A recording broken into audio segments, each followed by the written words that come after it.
Hadi Harsanto, saya perencana keuangan independen, saya dari firma perencanaan Financial Consulting. Oke, terima kasih atas kesempatannya, terima kasih untuk ITB, gitu ya. Ini kedua kali saya diundang oleh Universitas Akademika. Pertama dulu saya di tanggal 25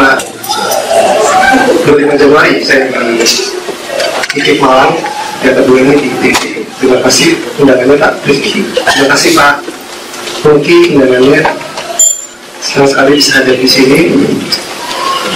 Saya diminta Pak Rifki untuk sharing tentang bagaimana startup bisnis gitu. Oke, saya ingin tahu siapa di sini yang sudah punya bisnis. Ada? Apa sudah jalan bisnis? Ada satu orang? Ada lagi sudah jalan? Dua? Ada lagi? Yang belakang mungkin?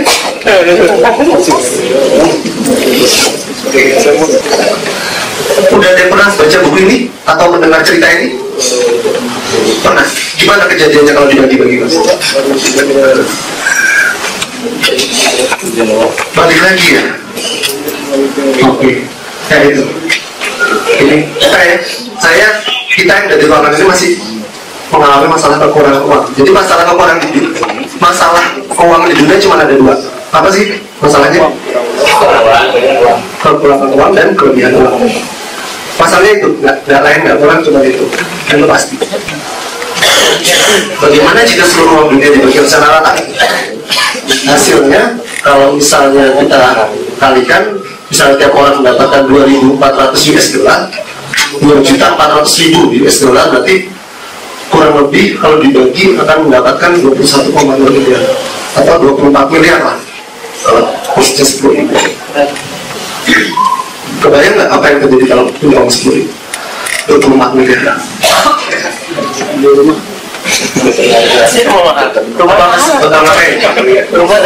Bisa wah investasi mungkin Pak.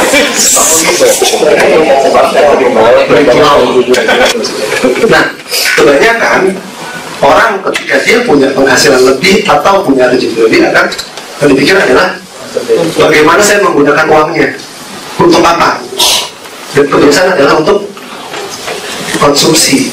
Jarang sekali yang berpikir produktif. Kalau sama-sama punya uang 24 miliar, Bapak ada pembantu? Saya ada ya. Nah, apakah semua akan berkecukupan? Iya. Nah, dalam buku yang sama ternyata dalam waktu 5 tahun distribusi tersebut kembali pada posisi semula. Kenapa? Satu, orang ada yang sifatnya konsumtif, ada yang sifatnya produktif. Jadi uangnya diinvestasikan lagi. Nah, yang sifatnya konsumtif itu akan mereka menjadi miskin.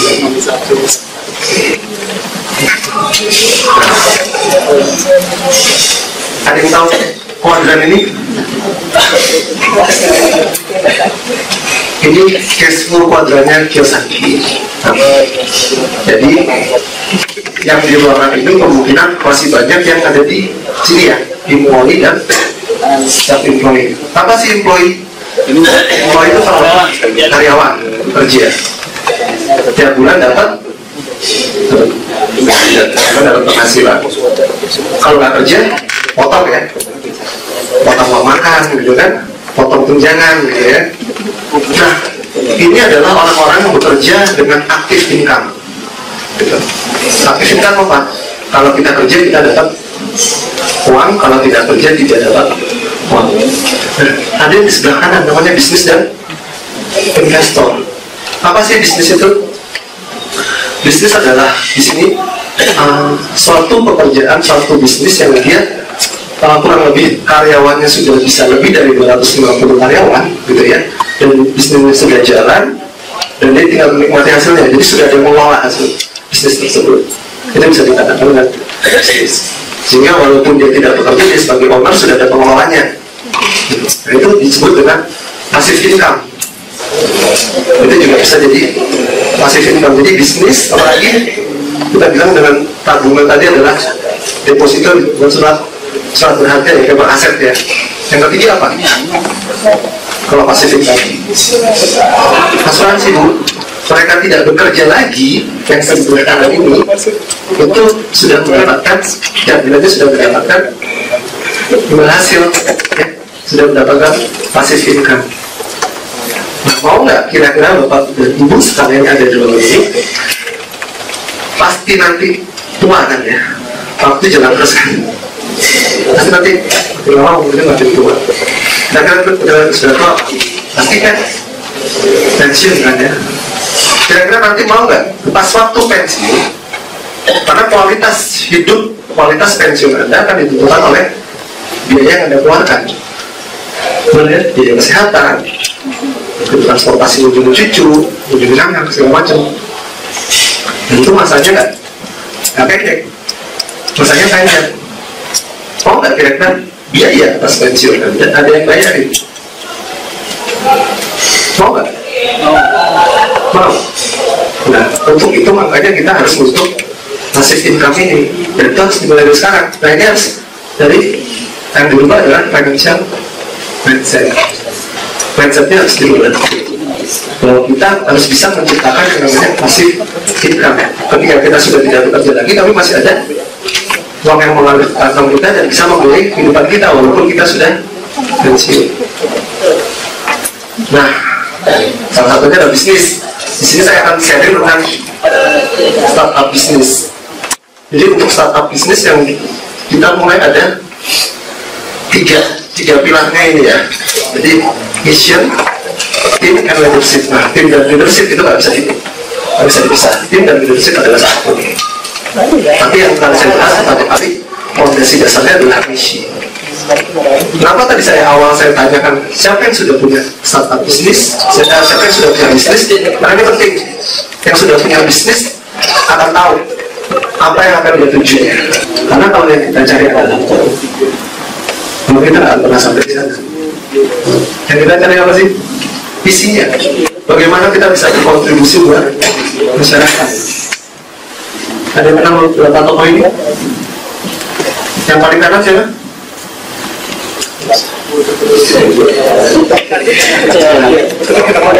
Ada namanya? Sehat Suparji. Dan sebagai itu, jangan karena uangnya. Oke, ini Google. In the case of Google, if you were motivated by money, you would have sold the company long time ago and ended up on the beach. 10 tahun yang lalu, Google ditawar dengan harga yang tahu berapa? 100 juta dolar. Pada saat ini, nilainya berapa? Nilai kapitalisasi Google?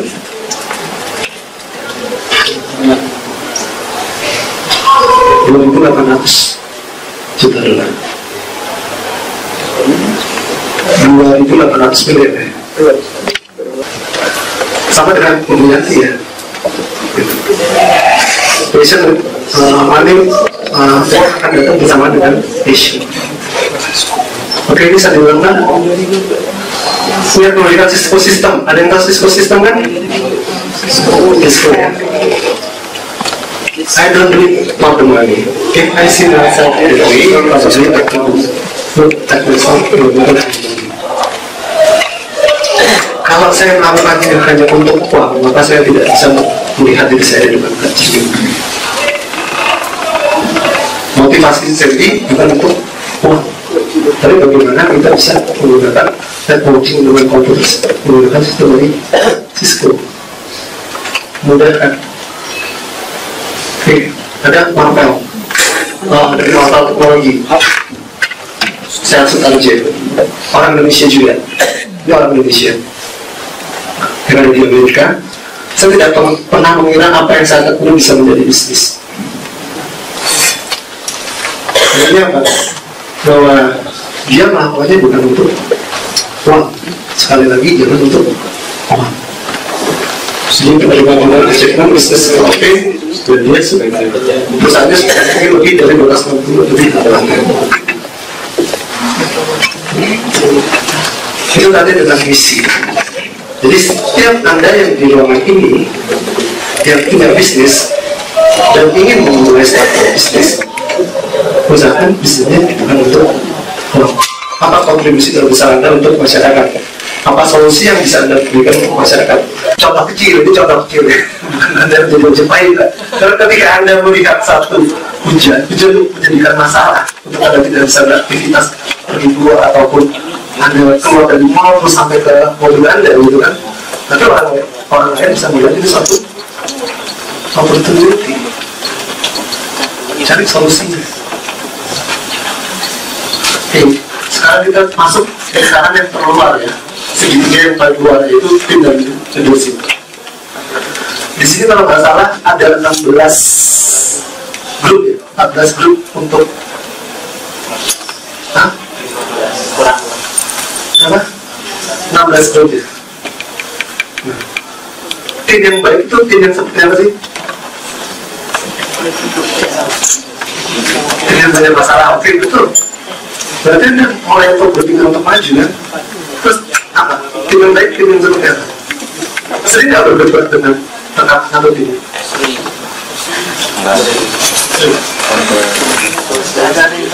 Saya kasih pertanyaan. Ketika Anda mempunyai rekan satu tim, Anda tidak cocok dengan dia, kira-kira tim itu bagus atau tidak? Bagus. Rekan tim yang baik bukan tim yang cocok, yang enak gitu, yang cocok gitu ya. Kalau saya cari tim itu adalah yang saling melengkapi. Walaupun kita tidak cocok, kita bisa berbeda pendapat, karena bisa mengisi, tapi kita bisa saling melengkapi. Itu yang penting. Jadi kalau punya tim adalah yang penting adalah saling melengkapi, sehingga kita bisa meningkatkan efektivitas dari tim tersebut. Tim pertama kita harus punya goals dulu. Gak tahu tujuannya apa, maunya apa, bicarakan dengan satu timnya. Timnya 2 orang ya? Atau banyak? Banyak. Bicarakan dengan timnya. Terus peran-perannya apa? Peran-perannya apa? Kamu ngerjain apa? Kamu ngerjain apa? Kontribusi saya apa? Prosedur, terus ada prosedurnya. Jadi tidak tumpang tindih, tidak saling overlapping, harus ada prosedurnya dan harus ada relationship hubungannya. Nah, hubungannya bisa dibuat dengan membuat seringkali dengan adanya pertemuan.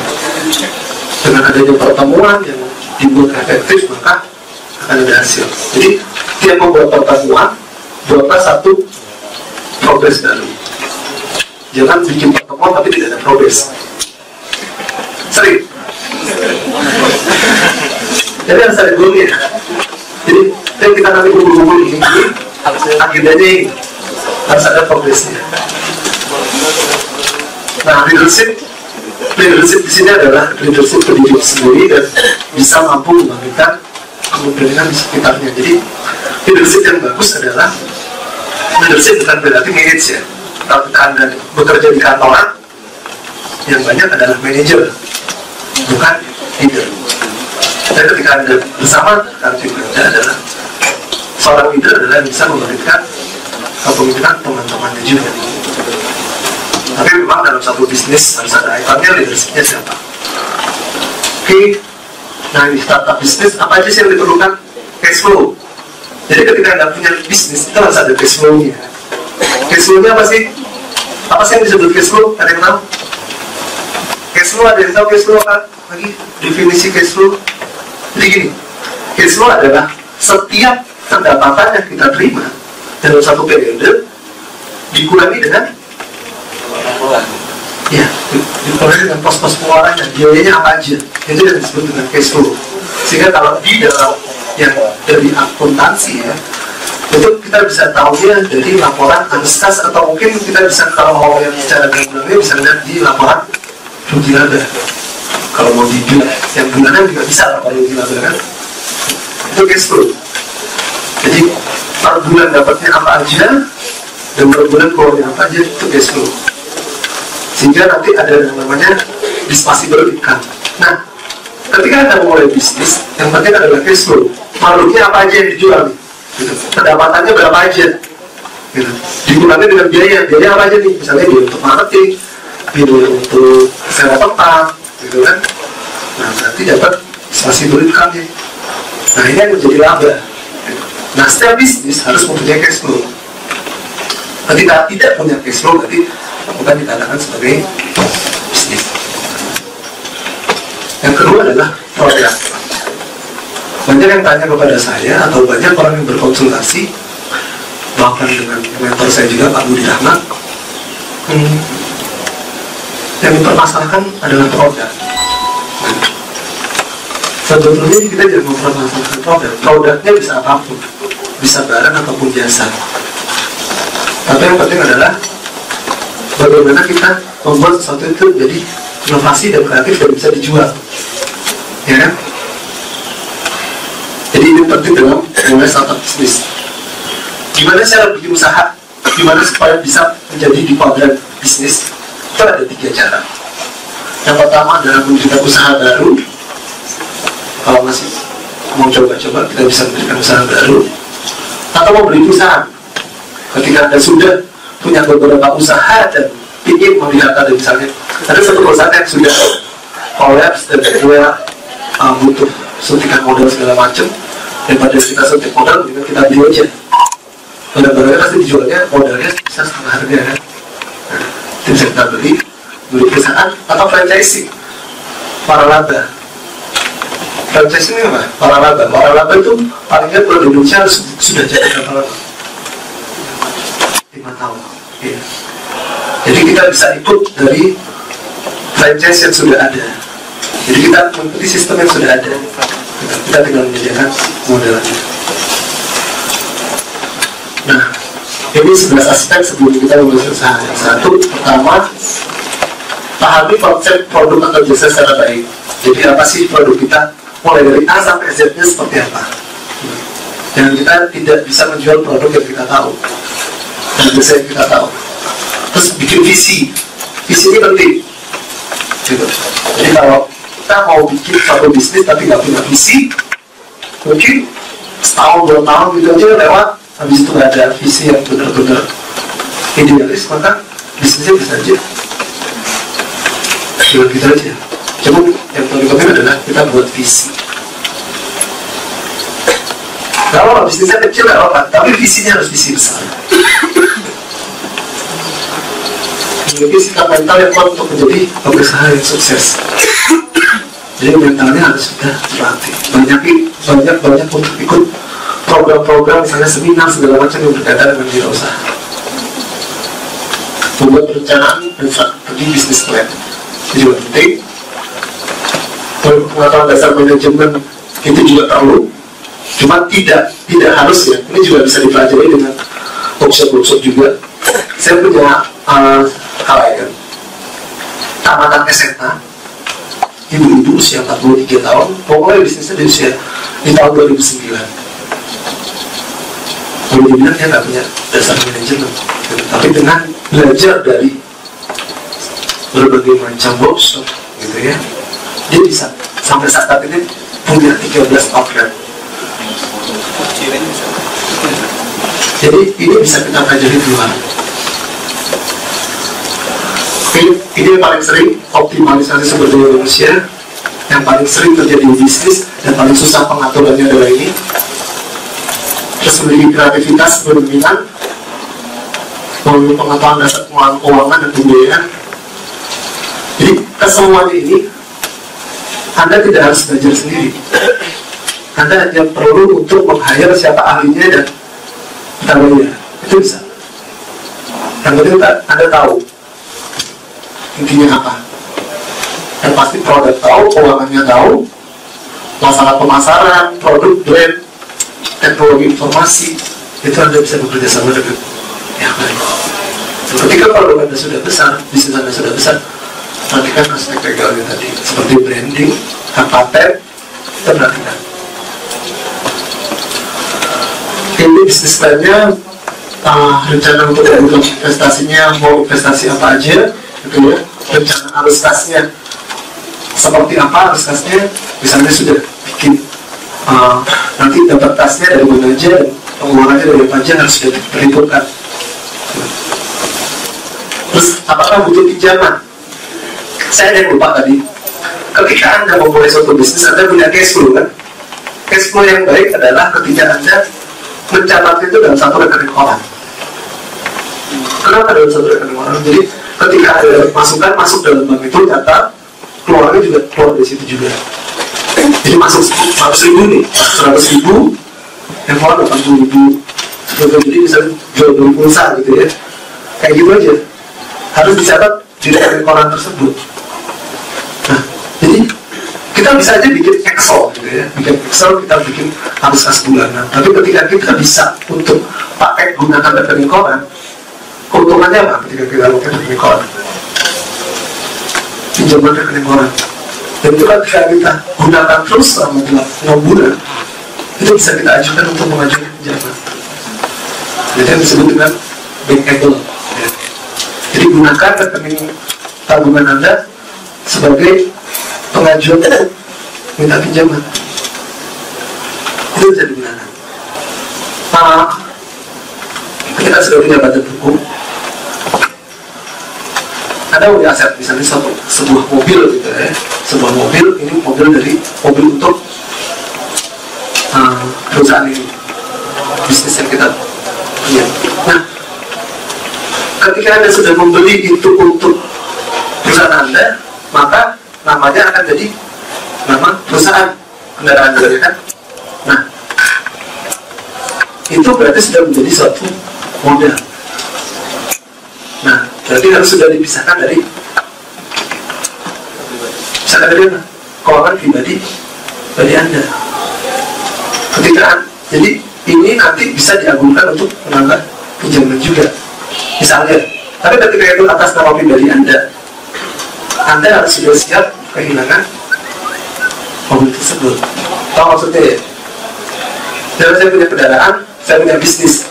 Tapi karena itu bukan badan hukum, gitu, saya tak punya badan hukum dan itu milik pribadi saya. Ketika saya agungkan, ketika mobil itu hilang, berarti saya harus sudah siap kehilangan mobil tersebut. Nah, makanya penting ketika kita mempunyai badan hukum, kita bisa memisahkan mana yang aset dari usaha kita dan mana yang aset pribadi. Itu kenapa ada yang dengar Kiyosaki bangkrut. Ada yang tahu cerita ini? Baca bahwa dia bisa memisahkan mana yang harta kekayaannya dia dan mana yang bukan dari setiap company. Laporan keuangan. Apa sih yang harus dipunya dari laporan keuangan? Yang paling penting adalah jurnal itu kita bisa bikin dulu tadi, yang laporan dari rekening koran tadi, kita bisa bikin buat jurnal. Karena kalau sekarang baru udah canggih ya, ada pesan-pesannya apa aja kan bisa kita itu termasuk bisa jurnal. Nah, dari jurnal tersebut kita masih bisa masukkan ke dalam, kalau misalnya buku pertama ke buku besar ya, cuma bisa aja langsung ke laporan laba rugi. Nah, baru kita itu racanya. Jadi nanti saya akan cari tentang laporan laba rugi tentang raca. Ini beberapa kesalahan finansial yang terjadi ketika kita membuat start. Yang pertama adalah salah menghitung kebutuhan. Tidak dihitung kebutuhannya berapa, asal beli aja. Penting sekali untuk memulai suatu bisnis dan menghitung kebutuhannya apa aja. Dan kita harus lihat pengeluaran apa yang penting. Yang kedua adalah pengeluaran terbesar. Saya pertama kali rekan-rekan kami ketika mencoba satu bisnis perencanaan keuangan, kita mencoba untuk sewa kantor waktu itu. Dan kosnya cukup lumayan besar ya Pak ya. Gitu. Nah, sekarang kita ngakalinnya kita nggak sewa kantor, kita bisa kerjasama.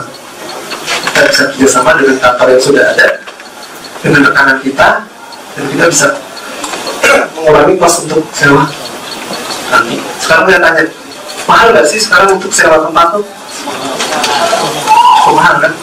Nah, ketika Anda nggak bisa bayar sewa tempat itu, Anda bisa pakai kantor yang virtual atau juga bisa pakai kantor yang kerjasama dengan kantor lain. Jadi juga bisa dipakai. Jadi itu dengan nama pengeluaran awal yang terlalu besar atau sistem pembagian yang boros. Kalau belum perlu pakai pegawai, nggak usah pakai pegawai dulu. Terus beli peralatan baru, jangan-jangan karena ini bisnis baru, semuanya harus baru. Salah. Jadi kalau mau ya kita bisa juga pakai yang sudah ada. Jadi peralatan yang bekas pun ada masih bisa dipakai. Yang kelima, overinvestasi. Kalau udah investasi, cash flow-nya nggak jalan malah. Itu juga salah. Salah finansial berikutnya adalah tidak menggaji diri sendiri. Ini penting juga. Penting ketika kita harus menggaji diri sendiri. Usaha gitu-gitu aja, jalan terus gitu ya. Cuma kita nggak tahu untuk pengelolaan kita digaji berapa gitu kan. Ini perlu untuk kita menggaji diri. Tidak mempertimbangkan kemungkinan yang terburuk. Segala kemungkinan yang terburuk harus dihitung. Apa aja? Misalnya ketika produknya nggak laku. Nah untuk itu kita perlu ya, ketika bisnis jalan itu perlu paling tidak perlu 3 atau 6 kali pengeluaran bisnis bulanan. Misalnya apa? Buat bayar listrik, pegawai segala macam yang sudah rutin itu kita sudah alokasikan untuk 3 sampai 6 bulan. Itu penting. Sehingga ketika bisnisnya nanti tiba-tiba tidak ada pemasukan sama sekali, kita masih bisa running selama 6 bulan. Nah ini yang saya bicarakan tadi, pencampur aset bisnis dan pribadi ini harus dipisah. Dengan adanya badan hukum kita bisa pisahkan mana yang pribadi dan mana yang punya usaha kita. Terus menggunakan kartu kredit pribadi untuk tujuan bisnis ini juga salah juga. Jadi memang harus dipisahkan. Jadi kalau memang ini buat bisnis harus dipisahkan. Ini ada perhitungan sendiri kartu kredit ini. Tapi kalau tidak dipakai juga apa. Cuma kartu kredit kan enak ya. Kita bisa tempo sekitar 45 hari ya. Apalagi berarti kan kalau butuh buat modal besar itu bisa dipakai. Misalnya 45 hari kita bisa jual lagi kan. Jadi biasanya apa kalau di akuntansi kan merampok kas perusahaan kadang-kadang apa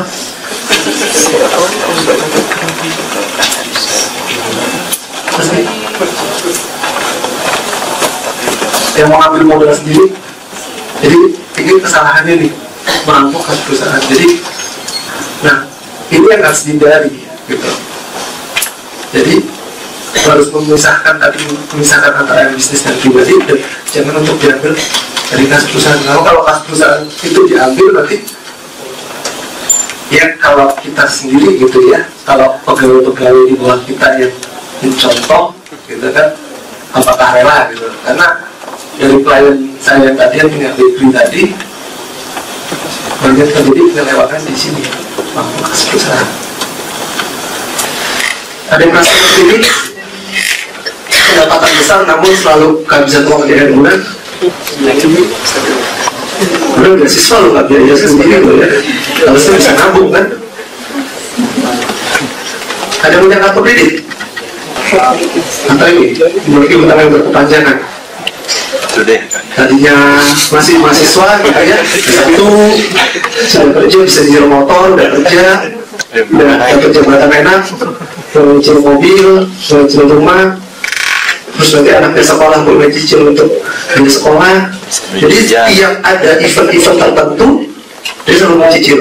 Ini utang berapa sangat. Event anak sekolah gitu ya, udah tahun lagi mulai cicil. Utang kemudian ini kalau tidak nongkrong di kafe gitu nggak gaul pakai gadget modern gitu ya. Tapi kalau di sini nggak pakai ya, kalau nggak ada gadget kita nggak boleh di sini gitu kan. Terus sudah harus belanja dengan kartu kredit. Harus mengunasi.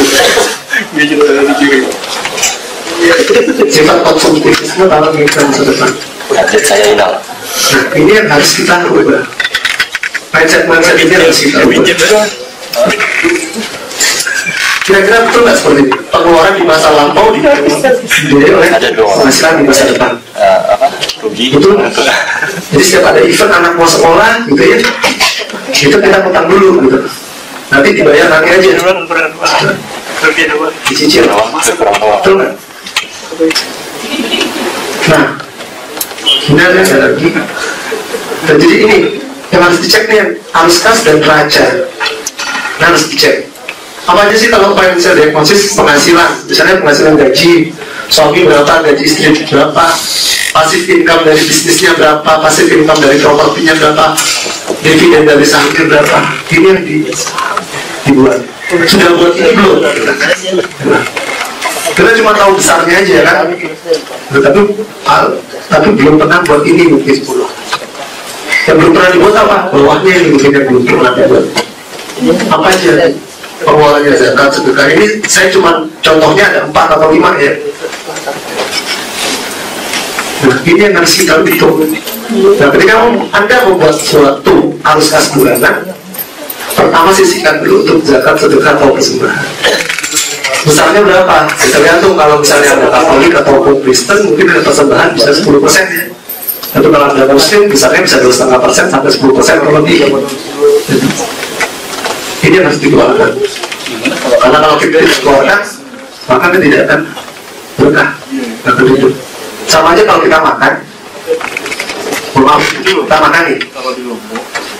Kita makan pagi ini makan, sore siang nanti makan, sore malam makan, terus selama 2 hari kita makan terus tapi nggak bisa buat air besar, kira-kira sakit ya? Sakit ya? Dan itu harus dikeluarkan kan? Nah, yang sudah dikeluarkan masih dicari-cari lagi ya? Ya kan? Makanya itu juga apa yang dilakukan kita untuk hal seperti itu. Jadi harus dikeluarkan, ya udah masih dicari-cari lagi. Karena ini kalau kita tidak keluarkan itu sama aja mabuk atau orang miskin. Nah yang kedua adalah buat cicilan utang. Ini berapa cicilan utangnya, pengeluaran rutinnya berapa, pribadi radikalnya berapa, sehingga kita dapat sisanya berapa. Jadi penghasilan dikurangi pengeluaran sama dengan sisa. Kira-kira benar nggak pengeluaran yang seperti ini? Betul tidak? Betul. Ini yang sebenarnya dilakukan banyak orang di Indonesia dan banyak dilakukan orang di seluruh dunia. Bahwa begitu mereka terima income, mereka tidak langsung keluarkan untuk zakat dan tabungan terlebih dahulu. Jadi begitu kita terima penghasilan, yang kita sisihkan adalah untuk zakat dan langsung untuk investasi. Karena yang di sini kan rekornya sudah ada. Dan manusia cenderung adalah fleksibel, mau bertahan hidup dimanapun. Jadi kalau tidak, ya ini kalau kita bisa ada sisanya kita bisa nabung. Kalau ada sisa, itu yang terjadi kan, bekerja selama bertahun-tahun, tapi akhirnya tidak ada yang bisa ditabung, tidak ada yang bisa disisihkan. Oke, itu tadi arus kas. Nah, yang kedua adalah kita bikin raca. Sudah belum kita bikin raca pribadi? Ini juga penting juga buat bisnis. Belum. Jadi kita pisahkan antara yang aset lancar dan aset tidak lancar. Aset lancarnya apa aja? Tabungan. Nggak perlu dicatat Pak ya. Nanti saya kasihkan apa? Soft copy-nya saya kirim by email ya. Nanti saya kirim by email. Tabungan, bank, reksadana, obligasi. Nah ini aset-aset lancar, nilai tunai asuransi. Kalau ada asuransi whole life-nya, nilai asuransi unit-link, emas perhiasan, logam mulia, ini adalah aset-aset lancar. Nah, aset tidak lancarnya ada mobil, apartemen, rumah, tanah. Berarti adalah aset tidak lancar. Aset lancar ditambah dengan aset tidak lancar adalah total harta kita. Nah, pertanyaannya bagaimana mencatat mobil, apartemen, dan rumah? Bagaimana cara mencatatnya? Dengan harga pembeliannya atau dengan harga pasar ya?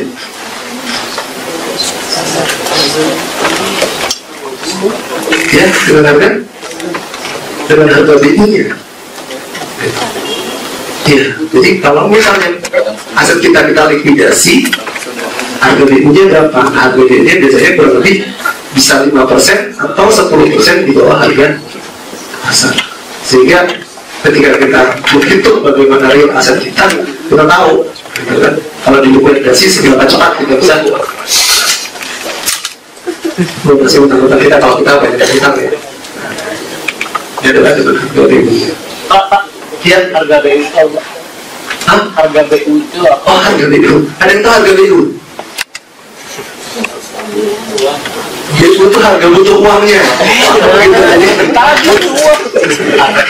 Jadi kalau di Jakarta tuh ada namanya orang pos kota, jual cepat BU, gitu. Itu harga BU gitu. Wah, BU tuh butuh uang. Maaf ya, saya pakai bahasa program aja. bahasa kasus. Bahasa kasus apa? BU apa? Iya. Sama juga kan di itu tadi aset harta kita. Terus hutang kita apa aja? Nah, hutang itu ada hutang kartu kredit, hutang KTP atau hutang baik. Nah, ini hutang-hutang di bawah 1 tahun, gitu ya. Nah, ada juga hutang jangka panjang. Ini juga perlu dihitung berapa sih kredit mobil kita, berapa sih kredit pemilikan rumah kita, KPR kita berapa, itu juga gitu. Nah, selisih antara aset dan kewajiban ini adalah kekayaan bersih. Nah, ini materi ini juga ada di blog saya, gitu ya. Nanti bisa dilihat di blog saya di Fajar Sarta cek keuangan 1, 2, 3 ya, mungkin ada. Nah, langkah financial diagnosis apa? Tadi kita udah bikin arus kas, cek dulu arus kas kita positif atau enggak, gitu ya. Terus kekayaan bersih kita ada nggak? Atau banyak utangnya atau banyak hartanya? Kalau banyak utangnya berarti kan negatif hartanya, gitu.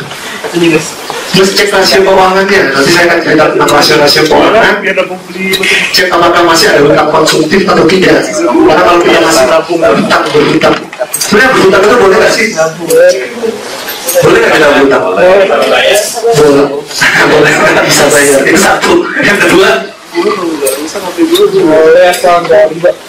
boleh asal tidak riba. Dan buku berhutang itu boleh asal itu memang kebutuhan. Jadi berhutang boleh asal memang itu kebutuhan. Dan kebutuhan itu gunakan untuk kebutuhan yang nilainya terus meningkat. Penting mana sih asuransi jiwa atau asuransi kesehatan, mana yang lebih penting? Kesehatan. Yang bilang kesehatan jalan. Oke, cuma 2, cuma 3, 4. Yang bilang jiwa jalan.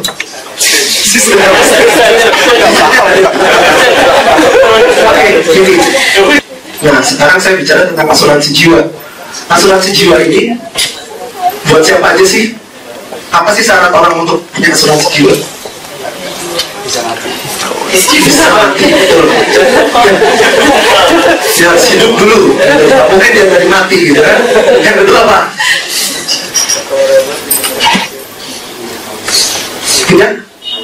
Punya tanggungan, betul. Punya tanggungan aja enggak? Punya penghasilan. Karena yang diproteksi adalah penghasilannya, gitu.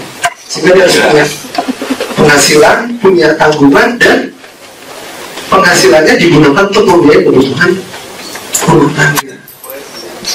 Kalau penghasilannya tidak digunakan untuk membiayai kebutuhan rumah tangga, maka sebenarnya tidak perlu asuransi jiwa. Contohnya kayak gini, ada pasang suami istri, si istrinya bekerja untuk suka-suka dia. Sama bekerja untuk suka-suka dia tuh. Dia kerja tapi hasilnya mau digunakan nggak digunakan untuk membeli kebutuhan rumah tangga karena semuanya sudah di-cover untuk suaminya, maka si istri tersebut tidak perlu memiliki asuransi jiwa. Jadi syaratnya 3 tadi ya, apa aja? Bisa mati. Syaratnya apa? Punya penghasilan.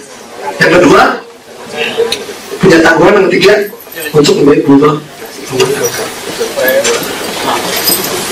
Nah, tadi kita udah bicara tentang arus kas. Kadang-kadang kita perlu lihat mana yang terlalu besar nilainya. Misalnya listrik, telepon, ini bisa ya kita kurangkan pakai aksesoris. Ini mungkin yang ibu-ibu atau juga bapak-bapak juga mungkin ada yang metroseksual gitu, pakai aksesorisnya banyak. Atau hobi juga bisa, hobi bapak, hobi ibu juga banyak kan.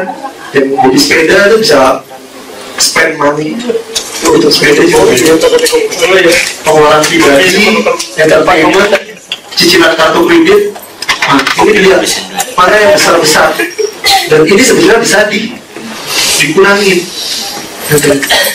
Bisa nggak ngurangin biaya PLN apa biaya listrik? Bisa kan? Bisa. Bisa nggak ngurangin pemakaian aksesoris? Bisa. Di klien saya ada yang saya pakai itu bisa. Bisa Lagi nanam. sampai 5% dari penghasilannya. Gitu. Hobi juga pengeluaran. Pokoknya ini bisa Anda untuk kurangin ya. Yang penting tidak mendesak apa? Penting tidak mendesak apa? Mandi. Siapa yang sudah menikah? Mas, sudah menikah semua?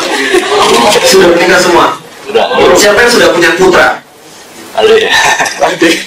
Putranya sekolah di sekolah yang baik, sekolah yang bagus, ya? Penting. Mendesak kan? Karena tidak mendesak maka nggak usah nggak dipikirkan kan akhirnya ya udah nanti aja gitu kan. Ini contohnya dalam pendidikan dalam tafsir itulah penting tidak mendesak, sehingga ketika orang tidak mengerjakan yang nomor 3 ini penting tidak mendesak, akhirnya apa? Lupa gitu kan. Ada juga yang namanya kemampuan, apa yang dapat Anda usahakan untuk menghasilkan secara finansial. Nah, hubungan kemampuan dengan kebutuhan. Saya punya 3 lingkaran, bukan lingkaran setan. Ada 3 lingkaran ini yang berwarna coklat, hijau, dan biru. Ini nomor 1, 2, 3. Kira-kira kalau hubungan antara kemampuan keinginan dan kebutuhan, kira-kira yang nomor coklat, yang warna coklat ini adalah kebutuhan. Oke, betul. Keinginan, Kemampuan. kebutuhan, sama kemampuan. Kemampuan. Kemampuan yang nomor 2. Kemampuan yang warna biru. Oke. Kecil. Yang hijau keinginan, coklat kebutuhan. Nah, itu yang terjadi ketika Anda selalu mengerti keinginan. Keinginan selalu dibuat lebih besar dibandingkan kebutuhan, dan itu akan tidak safe gitu pada keuangan Anda. Jadi mulai dari detik ini gitu ya, mulai sekarang nih, mulai dari sekarang keluar sampai nanti Anda sudah tua, Anda harus pegang yang namanya ini. Kemampuan Anda harus lebih besar. Besarnya keinginannya bisa ditambah kecil, bisa juga kita lebih besar. Jadi tadi contohnya makan. Makan kan kita udah tahu, misalnya kita sudah punya budget makan besar 15.000 per hari. Itu kan kebutuhan kita kan. 15.000 misalnya.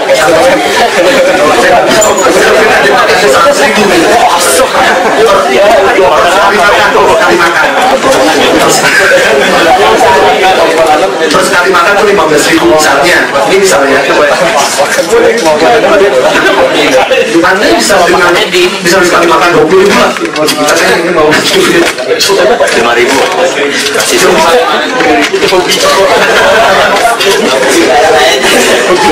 karena kebutuhannya makan dengan 20.000. Keinginan Anda makan bisa di 5.000 bisa 10.000 bisa 15.000 bisa, atau sama dengan kebutuhan Anda 20.000 bisa. Tapi kalau Anda sering makan di luar, sekali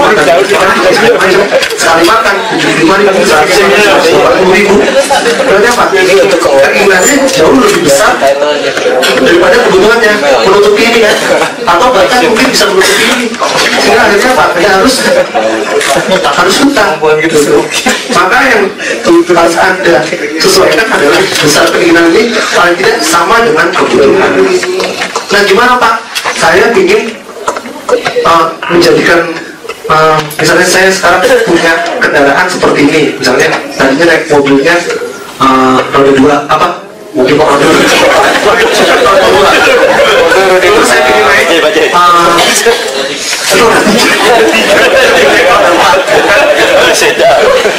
saya tidak roda 4. Gimana?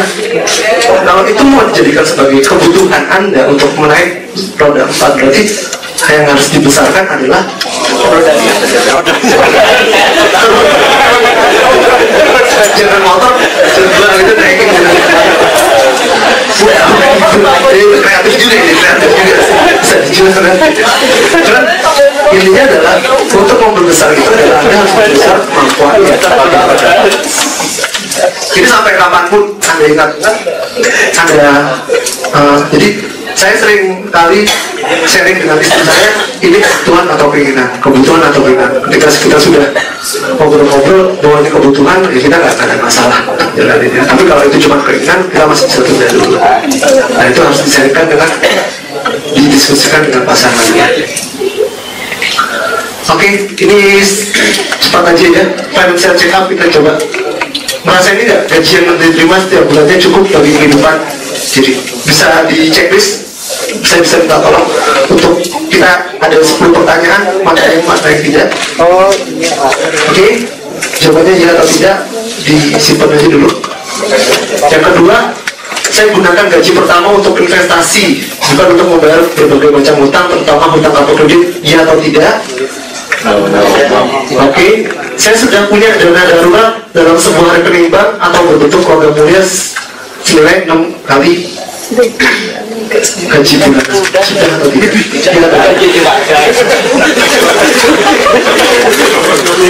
Saya sudah merencanakan investasi dana pendidikan untuk anak-anak sehingga perguruan tinggi, ya atau tidak? Oke, ini financial check up ini penting ya untuk menentukan Anda sudah di level mana gitu. Dan ini penting sekali buat saya untuk tahu bagaimana Anda dalam mengelola keuangannya. Terus dana kesehatan selain asuransi kesehatan sudah ada belum? Ya atau tidak? Minimal 6 kali gaji bulanan. Saya sudah memiliki asuransi jiwa dan tetap 60 gaji bulanan misalnya. Ya atau tidak? Semua hutang akan lunas ketika saya meninggal dunia. Ya atau tidak? Saya punya hutang. Ya bagus kalau punya hutang. Sekarang tidak. Saya sudah merencanakan dana pensiun, ya atau tidak? Kalau ini opsional aja senilai 120 pasti sudah begitu. Dana pensiun, maksudnya waktu pensiun misalnya berapa? Saya sudah merencanakan dana bisnis, ada belum?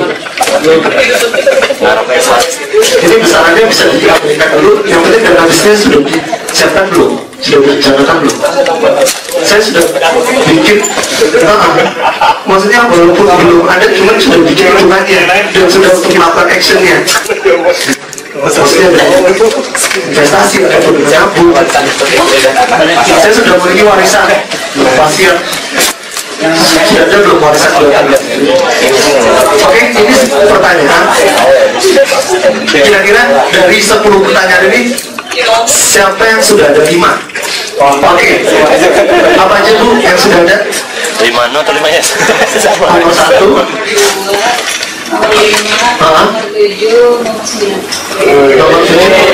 nomor 7. Yang nomor berapa? 9.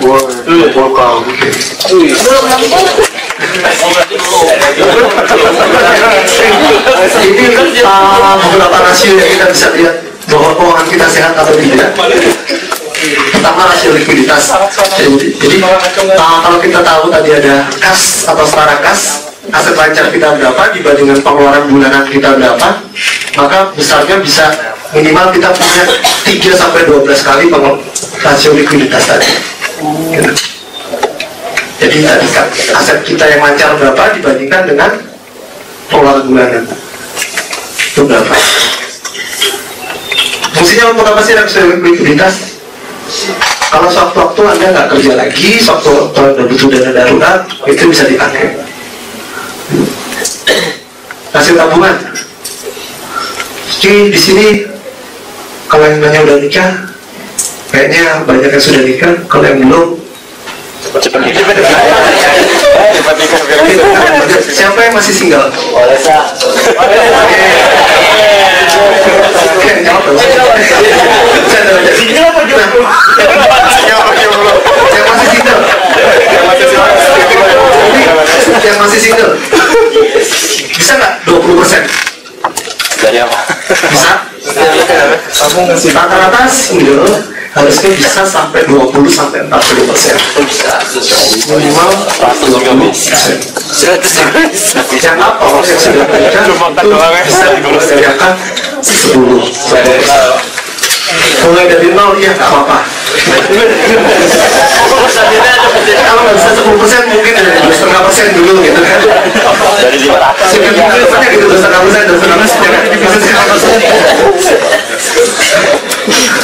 Maksudnya mulai dari yang kecil dulu bisa 5%.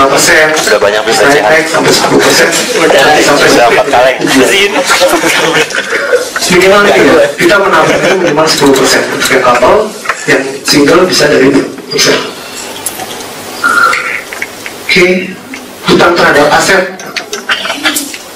Jadi gimana untuk mengukur kemampuan seorang dalam bayar hutang-hutangnya? Kalau kita sebelah kanan tadi kita ada hutang ya, sebelah kanan ada hutang terhadap aset kan minimal berapa?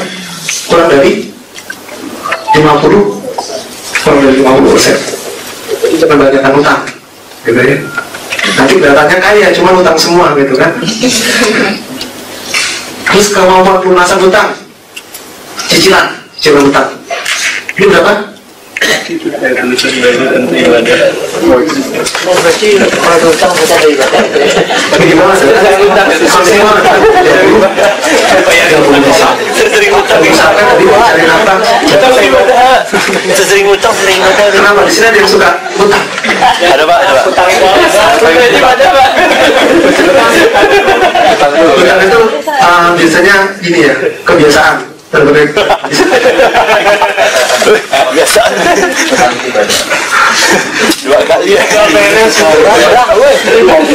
Nah, kalau yang ngasih hutang itu buat ibadah. ini gimana? Hutang buat konsumtif boleh nggak? Boleh. Jadi kalau seperti saya punya klien ingin beli piano gitu buat anaknya, gitu kan? Boleh dibilang itu hampir konsumtif, hampir produktif gitu kan? Tapi saya menilai konsumtif. Ya udah nggak apa-apa deh. Saya hutang, Pak, boleh silakan. Cicilannya sekian.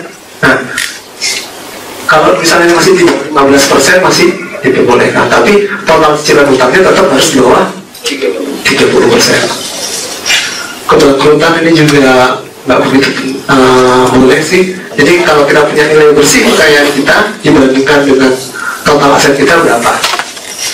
Jadi ya, harta kita berapa, hutang kita berapa, hasilnya kan kekayaan bersih. Nah, kekayaan bersih kita dibandingkan hutang, dibandingkan dengan total asetnya berapa. Kalau misalnya masih 35% masih nggak apa-apa gitu. Tapi misalkan di atas 50%. Nah, kalau di bawah 35%, 20% gitu, itu berbeda. Nanti materi ini saya bagi kok. Nah, ini ada The Millionaire Next Door, Thomas J. Stanley. Yang sudah pernah baca bukunya? Belum. Ini adalah apa kekayaan. Di sini kan banyak kan sudah bekerja. Ada yang namanya Stanley aja. Kalau Thomas, atau Jim. Oke, ini standar kekayaan pribadi adalah usia, saat ini usia Anda berapa, dikali dengan total penghasilan selama setahun berapa, dibagi 10. Itu adalah standar kekayaan pribadi Anda, kekayaan bersih Anda. Gitu.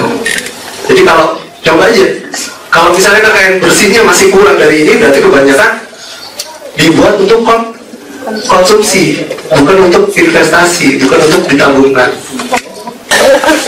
Nah, nanti kita bikin rasionya, likuiditas rasio gimana, terus solvency rasio gimana, saving rasio gimana, debt rasio gimana, nanti mana yang sehat, mana yang tidak sehat, hitung. Jadi dari 6 rasio tadi, kita hitung mana yang sehat dan tidak sehat. Ketika Anda sudah sehat semua, maka Anda sudah bisa untuk siap untuk masuk ke investasi. Nah, berarti aturan dalam berhutang untuk yang produktif dan jangan bukan yang konsumtif. Contohnya apa sih? KPR, KLM atau nggak jadi produktif. untuk hasil cicilan hutang sebaiknya 35% atau 30% dari pencari nafkah utama. Ini yang pernah kejadian di teman saya adalah penghasilan suaminya 8 juta, penghasilan istrinya 5 juta, totalnya 13 juta. Kalau 30%, kita ngitung 30%-nya dari mana? Dari suami. Kenapa? Waktu itu istrinya udah gak kerja lagi. dia hitungnya dari gabungan ini 8 tambah 5 13 30%-nya 4.550 dibandingkan suaminya 8 juta, sehingga ini sudah lebih dari 50%-nya. Karena kalau mau yang safe agak lebih aman, kita gunakan penghasilan dari pencari nafkah.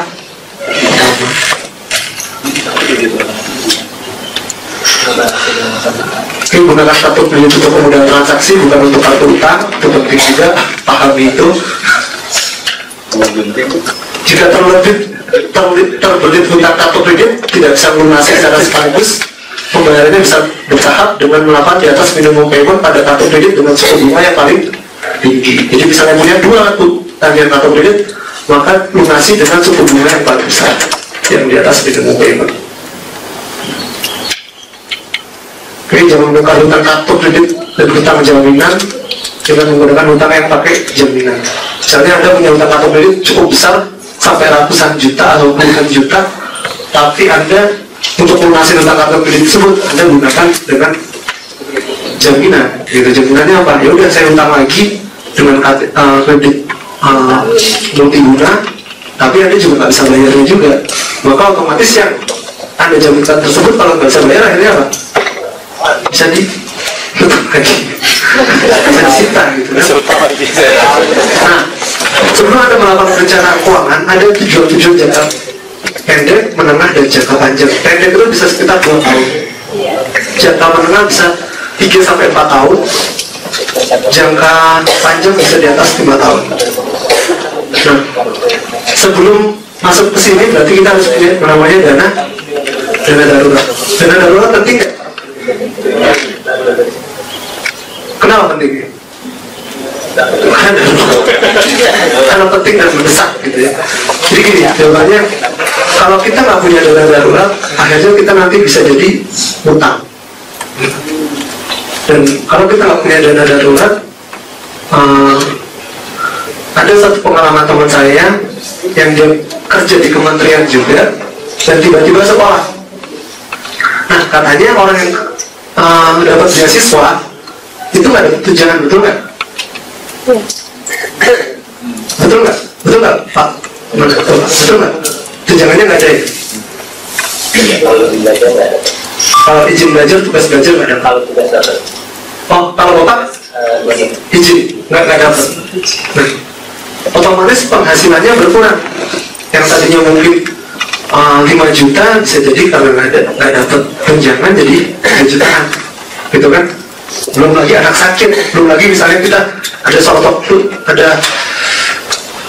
di jalan gitu, nabrak orang atau segala macam gitu, atau mungkin rumah bocor kayak gitu, Barang hilang. iya bocor, ya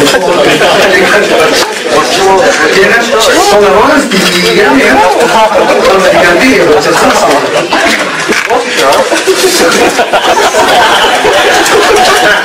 Kalau definisi saya dana darurat adalah suatu dana yang telah dialokasikan secara terpisah untuk memenuhi kebutuhan yang sifatnya sangat darurat, dengan tujuan kita bikin investasi tadi seperti kalau belajar kan bikin investasi. Nah, investasinya bisa jalan terus tanpa terganggu oleh kebutuhan darurat. Nggak mau dong kita belum punya perencanaan dana darurat, tahu-tahu investasi kayak Pak belajar, tiba-tiba ada anak sakit, investasinya ditarik lagi, pulang lagi dari awal, ya kan? Nah, makanya kita lindungi investasi kita dengan dana darurat. Ini contoh-contohnya, sakit, PHK, tiba-tiba kena rokok atau pengeluaran mendadak. Ini ya, minimal Anda punya 6 kali pengeluaran bulanan. Kalau misal belum bisa 6 kali, bisa 3 kali pengeluaran bulanan. Kalau anak yang sudah menikah, paling enggak sudah menikah itu kalau sudah punya 1 anak butuh 9 kali. Kalau punya 2 anak butuh 12 kali pengeluaran bulanan. Nah, nanti kita atur portofolionya seperti apa dana darurat. Apakah mau ditabungkan semua, apakah mau di emas atau mau di reksadana, kita nanti atur. Tapi misalkan pada yang sifatnya liquid dan aman. Nah, harus liquid, sewaktu-waktu mudah diakses dan tidak berisiko. Ini bisa di pasar uang ataupun deposito atau misalnya tabungan, nanti diatur portofolionya berapa. Nah ini contohnya ya, nanti sesuaikan dengan profil resikonya. Nah bisa di tabungan atau logam mulia juga bisa dipakai. Nah ini ada harga rata-rata emas, ini juga ada di profil di Twitter saya juga ada, di backgroundnya juga ada rata-rata harga emas. Sekarang emas 500 ya? 530 ribu ya, apalagi nanti redenominasi. Jadi gini, sebenarnya emas itu harganya nggak naik turun. Emas itu tetap 1 gram adalah 1 gram, 2 gram 2 gram, 3 gram 3 gram, 1 kilo 1 kilo, 1 ton 1 ton. Nilainya selalu tetap gitu. Jadi emas adalah hedging. Yang naik turun adalah banyak mempengaruhi, yang bisa suplai demand, bisa kurs kita gitu ya, bisa juga harga spot gitu. Yang pasti adalah emas adalah sebagai alat hedging, itu yang bisa kita gunakan, makanya bisa digunakan sebagai dana darurat. Cuma karena sebagai alat hedging, tiap 5 tahun sekali harganya naik 2 kali lipatnya. Seperti tahun 2000 harganya 72.000, 5 tahun kemudian atau 6 tahun kemudian harganya jadi 158. Tahun 2001 85, tahun 2007 6 tahun kemudian 178. Nah, ketika kombinasi nanti terjadi, nilai rupiah mungkin akan naik turun dan kita nggak tahu nilai uang kita berapa sesungguhnya. Tapi yang pasti emas adalah emas, kita bisa dipakai. Mas Panji tetap Mas Panji gitu. Nah, ini ada 3 fase kehidupan yang Anda akan alami, dan tiap fase tidak bisa kembali lagi. Jadi masa persiapan pendidikan atau mengatur hidup, jadi masa-masa anak kuliah atau masa anak SMA yang di bawah 21 tahun, itu adalah masa pengaturan dan masa belajar. Nah, saat ini kita ada di posisinya masa produktif, bertumbuh atau dibantukan. Masa gunakan sebaik-baiknya masa Anda. Sekarang boleh tahu nggak kira-kira masa kita produktif dengan kita nanti masa lain ya, masa menikmati atau kebebasan, kira-kira panjangan yang mana? Lebih panjang yang mana? Jadi waktu kita pensiun dengan kita produktif lebih panjang yang mana? Oke, nah dari usia 55 sampai usia 80 ada berapa tahun? 25 tahun. Oke. Usia saat ini sampai usia 55 ada berapa tahun? 30 tahun. Ada orang-orang yang usia produktifnya masih sama atau lebih daripada usia kebebasannya. Tapi ada juga orang yang usia produktifnya lebih sedikit dibandingkan dengan usia menikmatinya. Saya nggak sebut itu ya. Nanti betul-betul kuat gitu. Ada kayak gitu, yang usianya 40 berarti kan dia mau usia 55 berarti 15 tahun, menikmatinya bisa jadi 25 tahun. Jadi produktifnya jauh lebih pendek kan dibandingkan dengan usia menikmati. Nah, masa-masa ini nggak bisa diulang. Dan biaya-biaya di masa depan jauh lebih besar lagi, sehingga Anda harus punya modal atau punya aset itu. Contohnya ya, usia 55 ini usia-usia produktif gitu kan. Nah di sini masa produktifnya 30 tahun, masa pensiunnya berapa tahun? 35 tahun ya kan. Apalagi usia hidup manusia makin lama banyak. Kita kan mau, kalau misalnya kita pensiun nih tiap bulan ada yang kasih selamat gitu kan, itu lebih lebih panjang lagi. Selamat dia panjang umur, selamat dia panjang umur gitu kan. Makin panjang umurnya gitu, tapi pemasukannya nggak ada gitu kan. Dan itu minta traktir lagi gitu. Nah, ini ada beberapa penyesalan bisa saja. Satu, menyesal karena di waktu muda tidak pernah berinvestasi, tidak pernah berbisnis, tidak pernah berinvestasi. Coba jadi penyesalan gitu. 20 tahun, 25 tahun dari sekarang kita menjadi penyesalan. boleh dibuktikan. Kalau mau buktikan nanti kita akan buktikan gitu. Atau misal karena di waktu muda never stop empty gitu ya, ada yang merasa terus menerus untuk melakukan rutinitas, sibuk sana, sibuk sini, sibuk sini, macam, tapi nggak pernah berhenti sejenak dan memikirkan bagaimana saya 5 tahun ke depan, bagaimana saya 10 tahun ke depan, bagaimana saya 15 tahun ke depan, atau bagaimana saya 20 tahun ke depan. Pernah dipikirkan itu? Hidup cuma sekali. Anda harus berhenti sejenak dan pikirkan bagaimana Anda akan hidup. Yang ketiga, biasanya penyesalan bisa saja adalah menyesal karena di waktu muda tidak pernah berbagi. Berbagi ini bisa macam-macam. Seperti saya di sini berbagi ilmu kepada teman-teman sekalian. Itu tujuan saya untuk menghindari kesalahan saya di usia. Iya. Berbagi bisa dalam bentuk materi, berbagi dalam bentuk apapun. Sering. Ini itu sekian dari saya, pesan Kapten Jarsanto. Sehatkan dulu keuangan. Sehatkan dulu keuangan.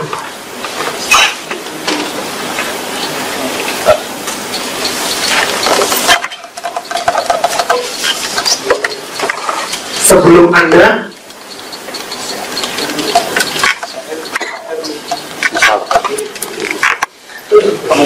berinvestasi,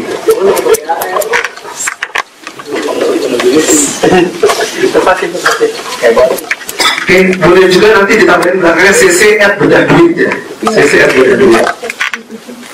Nah, mention saya, follow saya, nanti saya akan berikan soft copy ini juga confidential kalkulator. Oke, sekian dari saya, terima kasih atas waktunya. Assalamualaikum warahmatullahi wabarakatuh.